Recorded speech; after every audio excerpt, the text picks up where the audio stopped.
So tiger restaurant ನ ಮಾಲೀಕರು ನಮ್ಮೊಟ್ಟಿಗಿದ್ದಾರೆ ಮತೀನ್ ಅವರು. ಸೊ ಅವ್ರನ್ನ ಮಾತಾಡ್ಸೋಣ. ಸರ್ ನಮಸ್ತೆ. ಹೇಗನ್ಸ್ತದೆ ಸರ್ ಈ ತರ ಒಂದು ಕಾನ್ಸೆಪ್ಟ್ ಹೇಗನ್ಸ್ತು ನಿಮ್ಗೆ ಮಾಡ್ಲಿಕ್ಕೆ? ಏನು ಹಾಯ್ ಹಲೋ ನಮಸ್ಕಾರ ಬೆಂಗಳೂರು, ನಮಸ್ಕಾರ ಕರ್ನಾಟಕ. ಇದು ಎಲ್ಲ ವಿಡಿಯೋ ಹೇಳ್ದಂಗೆ ಏನು ಅನ್ಸ್ತದೆ ಅಂದರೆ ಒಂದು ಖುಷಿ ಅಷ್ಟೇ. ಎಲ್ಲ ಜನಗಳು ಬರ್ತಾ ಇದ್ದಾರೆ, ಸಂತೋಷದಿಂದ ನೋಡ್ತಾ ಇದ್ದಾರೆ ಫ್ಲೈಟು. ಯಾರ್ಯಾರು ಆಸೆ ಆಗಿಲ್ಲ ಇವತ್ತು ಆಸೆ ಪೂರ್ತಿ ಆಗೈತೆ. ನಮ್ಮ ಕಡೆಯಿಂದ ಎಲ್ಲರೂ ಬಂದು ಫ್ಲೈಟಲ್ಲಿ ಎಂಜಾಯ್ ಮಾಡ್ತಾ ಇದ್ದಾರೆ. ಅದೊಂದು ನಮ್ಮ ಒಂಥರ ಖುಷಿ ಒಂಥರ. ಸೊ ಡಿಫ್ರೆಂಟ್ ಆಗಿ ಕ್ರಿಯೇಟಿವ್ ಆಗಿ ಮಾಡಿದೀರಾ? ಏನು ಇನ್ಸ್ಪೈರ್ ಆಗಿದೆ ಸರ್ ನೀವು ಈ ತರ ಮಾಡ್ಲಿಕ್ಕೆ? ಸಮಥಿಂಗ್ ಕ್ರಿಯೇಟಿವ್ ಆಗಿ ಏನಾದ್ರು ಒಂದು ಹೊಸತನ? ಇಲ್ಲ, ಆ ಥರ ಏನಿಲ್ಲ. ಮುಂಚೆ ನೀವು ಇದೇ ಫೀಲ್ಡ್ ಅಲ್ಲಿ ಇದ್ದವರ? ಬಿಸ್ನೆಸ್ ದೊಡ್ಡ ಮನುಷ್ಯರೆಲ್ಲ ಫ್ಲೈಟ್ ಅಲ್ಲಿ ಹೋಗಿ ಊಟ ಮಾಡೋದು. ಹೌದು. ಮಿಡಲ್ ಕ್ಲಾಸ್ ಪೀಪಲ್ ಗೆ ನೀವು ಯಾವ ತರ ಥಿಂಕ್ ಮಾಡಿದ್ರೆ? ಅಂದರೆ ಕ್ಲಾಸಿಗೆ ಮಿಡಿಲ್ ಕ್ಲಾಸು ಹೈ ಕ್ಲಾಸ್ ಗೊಲೋಸಾಗಸ ಏನಿಲ್ಲ, ಅದು ಏನು ಯೋಚನೆ ಮಾಡ್ಕೊಂಡು ನಾವು ಮಾಡಿಲ್ಲ. ಎಲ್ಲ ಬರಬೇಕು, ಎಲ್ಲ ಎಂಜಾಯ್ ಮಾಡಬೇಕು ಅಂತ ನಾನು ಆಸೆ ಇತ್ತು. ಅದೇ ಪೂರ್ತಿ ಆಗೈತಿ ಇವತ್ತು ನಮ್ಮ ಕರ್ನಾಟಕದಲ್ಲಿ, ನಮ್ಮ ಸೌತ್ ಇಂಡಿಯಾದಲ್ಲಿ, ಇಡೀ ಭಾರತ ದೇಶದಲ್ಲಿ ಇವತ್ತು ಈ ಥರ ಬಂದೈತೆಲ್ಲ ಖುಷಿ ನನಗೆ. ಅದೊಂದು ನಮಗೆ ಒಂದು ಹೆಮ್ಮೆ. ನಾವೊಂದು ಇಂಡಿಯಾದಲ್ಲಿ ಒಂದು ಹೆಸರು ಮಾಡಿದ್ದೀವಿ, ಟೈಗರ್ ಏರೋ ರೆಸ್ಟೋರೆಂಟ್ ಅಂತ. ಅದಂತೂ ಖುಷಿ ಆಯಿತು ನಮಗೆ. ಎಷ್ಟು ಜನ ಇವಾಗ ಇದರಲ್ಲಿ ಆಲ್ ಆಫ್ ಒನ್ ಟೈಮ್ಗೆ ಎಷ್ಟು ಜನ ಬರ್ಬೋದು ಸರ್? ಎಷ್ಟು ಜನ like have a seats and have a food ಆ ಥರ ಒಂದು? ಆ್ಯಕ್ಚುಲಿ 110 ಸೀಟ್ ಇದು. ನಾನು ಮುಂಚೆ ಹೇಳ್ದಂಗೆ 120 ಇತ್ತು. 20 ಅದು ಬಿಸ್ನೆಸ್ ಕ್ಲಾಸು, ಎಕನಾಮಿಕ್ ಕ್ಲಾಸ್ ಅಂತ ಮಾಡಿದೆ. ಅದು ಬೇಡ ಅಂತ ತೆಗ್ಸ್ಬಿಟ್ಟು ಟೋಟಲ್ ಬಿಸ್ನೆಸ್ ಕ್ಲಾಸ್ ಮಾಡಿದ್ದೀನಿ ನಾನು. 110 ಸೀಟ್ ಐತೆ ಈಗ. ಎಲ್ಲರೂ ಬರ್ಬೋದು, ಎಂಜಾಯ್ ಮಾಡ್ಬೋದು.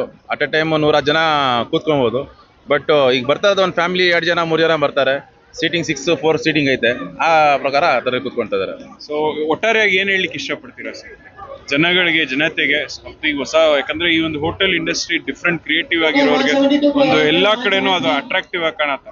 ಸೊ ಅದೇ ತರ ನೀವೇನೋ ಒಂದು ಕ್ರಿಯೇಟಿವ್ ಆಗ ಒಂದು ಮಾಡಿದೀರಾ. ಸೊ ಏನ್ ಹೇಳಿ? ಆಕ್ಚುಲಿ ಜರ್ನಿ ನನ್ನಿಂದ ಸ್ಟಾರ್ಟ್ ಆಯಿತು. ಯಾಕಂದ್ರೆ ನಾನು ಒಂದು ಅಪ್ಪ ಆಗಿ ನನ್ನ ಮಕ್ಕಳು ಕರ್ಕೊಂಡು ಹೋಗ್ತಾ ಇರ್ತೀವಿ. ನನಗೆ ಗೊತ್ತು ಆ ನೋವು, ಆ ದುಃಖ ನನಗೆ ಗೊತ್ತು. ಕರ್ಕೊಂಡು ಹೋಗಿ ಬೇರೆ ಕಡೆ ಒಂದು ಇದರಲ್ಲಿ ಇರಲಿ, ಒಂದು ಮಾಲ್ಗಳಲ್ಲಿ ಇರಲಿ, ಎಲ್ಲ ಖರ್ಚು ಜಾಸ್ತಿ ಆಗ್ತದೆ. ಇಲ್ಲೇನೋ ನೀವು ಬೇರೆ ಮಾಡ್ಬೇಕಾದ್ರೆ ಊಟ. ನೀವು ಮಕ್ಕಳು ಕರ್ಕೊಂಬನ್ನಿ, ಇಲ್ಲಿ ಎಂಜಾಯ್ ಮಾಡಿಸಿ. ನಿಮ್ಗೆ ಗಾರ್ಡನ್ ಐತೆ, ರೂಫ್ ಟಾಪ್ ಐತೆ, ಪ್ಲೇ ಏರಿಯಾ ಐತೆ, ಪ್ಲಸ್ ನೀವು ನೋಡೋಕ್ಕೆ ವಿಮಾನ ಐತೆ, ಪ್ಲೇನ್ ಐತೆ, ಏರೋಪ್ಲೇನ್ ಐತೆ. ಈಗ ಮಕ್ಕಳು ನಾವು ಮೇಡೆ ನೋಡ್ಬಿಟ್ಟು ನಾವು ಟಾಟಾ ಏರೋಪ್ಲೇನ್ ಅಂತೀವಿ. ಅದು ಟಾಟಾ ಮಾಡೋದಕ್ಕೆ ಬೇಕಾಗಿಲ್ಲ. ಬಂದಿದ್ರೆ ಎಂಜಾಯ್ ಮಾಡಲಿ ಮಕ್ಕಳು. ಅದೊಂದು ಹೇಳೋದು ಬಯಸ್ತೀನಿ ನಾನು. ಸೊ ಇದು ಈ ಒಂದು ಮತೀನ್ ಆಗಿರ್ಬೋದು ಮತ್ತೆ ಮ್ಯಾನೇಜ್ಮೆಂಟ್ ಅವರೆಲ್ಲರ ಒಂದು ಅಭಿಪ್ರಾಯ ಆಗಿತ್ತು. ಏನಪ್ಪಾ ಅಂದ್ರೆ ಒಂದು ಮಿಡಲ್ ಕ್ಲಾಸು ಮತ್ತೆ ಒಂದು ಅಪ್ಪರ್ ಮಿಡಲ್ ಕ್ಲಾಸ್ ಆಗಿರ್ಬೋದು, ಲೋಯರ್ ಕ್ಲಾಸ್, ಎಲ್ಲ ಮಕ್ಳಿಗೂ ಫ್ಲೈಟ್ಸ್ ಅಲ್ಲಿ ಹೋಗ್ಬೇಕನ್ನೋ ಒಂದು ಆಸೆ ಇರುತ್ತೆ. ಸೊ ಆ ಆಸೆನ ಬಂದು ನೀವು ಇಲ್ಲಿ ಪೂರೈಸ್ಕೋಬಹುದು ಅಂತಾನೆ ಹೇಳ್ಬೋದು. ಈ ಒಂದು ರೆಸ್ಟೋರೆಂಟ್ಗೆ ಬರ್ಬೋದು. ಸೊ ಗುಣಮಟ್ಟ ಮತ್ತು ಒಳ್ಳೆ ಸ್ವಾದಿಷ್ಟಕರವಾದಂತಹ ಆಹಾರ, ಅಫೋರ್ಡಬಲ್ ಪ್ರೈಸಸ್ ಅಲ್ಲಿ ನೀವು ಇಲ್ಲಿ ಬಂದು ವೀಕೆಂಡ್ಸ್ ಅಲ್ಲಿ ಆಗಿರ್ಬೋದು, ವೀಕ್ ಡೇಸ್ ಅಲ್ಲಿ ಆಗಿರ್ಬೋದು, ಸೊ ಮಕ್ಳಿಗೆ ಎಲ್ಲರೂ ಬಂದು ಈ ಒಂದು ರೆಸ್ಟೋರೆಂಟ್ಗೆ ಟ್ರೈ ಮಾಡಿ ಮತ್ತೆ ನಿಮ್ಮ ಒಂದು ಅಭಿಪ್ರಾಯ ಕೂಡ ಹಂಚ್ಕೋಬಹುದು ಅಂತ ಹೇಳ್ತಾ, ಇದಾಗಿತ್ತು ಈ ಹೊತ್ತಿನ ವಿಶೇಷ ಸಂಚಿಕೆ. ಮತ್ತೊಂದು ವಿಶೇಷ ಸಂಚಿಕೆ ಹಾಗೂ ವಿಶೇಷ ಸುದ್ದಿಯೊಂದಿಗೆ ನಿಮ್ಮನ್ನ ಭೇಟಿ ಮಾಡ್ತೀನಿ. ಅಲ್ಲಿವರೆಗೂ ನಿರೀಕ್ಷಿಸಿ. ನಮಸ್ತೆ.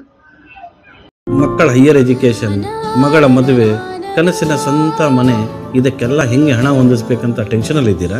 ಇರೋ ಚಿನ್ನನ ಅಡ ಬಿಟ್ರೆ ಬಡ್ಡಿ ಮೇಲೆ ಬಡ್ಡಿ ಕಟ್ಟಬೇಕು. ಮಾರಿಬಿಡೋಣ ಅಂದ್ರೆ ಅರ್ಧಕ್ಕರ್ಧ ಕೇಳ್ತಾರಂತ ಆತಂಕದಲ್ಲಿದ್ದೀರಾ? ಟೆನ್ಷನ್ ಬಿಡಿ. ನೀವು ಅಡವಿಟ್ಟ ಚಿನ್ನವನ್ನ ಬಿಡಿಸಿ ನಿಮ್ಮಲ್ಲಿರೋ ಹಳೆ ಚಿನ್ನವನ್ನ ಇಂದಿನ ಆನ್ಲೈನ್ ರೇಟಿಗೆ ಕೊಂಡುಕೊಂಡು ತಕ್ಷಣ ನಿಮಗೆ ಬಾಕಿ ಹಣ ಕೊಡ್ತೀವಿ. ಕೋಟ್ಯಾಂತರ ಜನರ ಆತ್ಮವಿಶ್ವಾಸ ಹಿಂದೂಸ್ತಾನ್ ಗೋಲ್ಡ್ ಕಂಪನಿ. ಇದು ನಮ್ಮೆಲ್ಲರ ಕಂಪನಿ.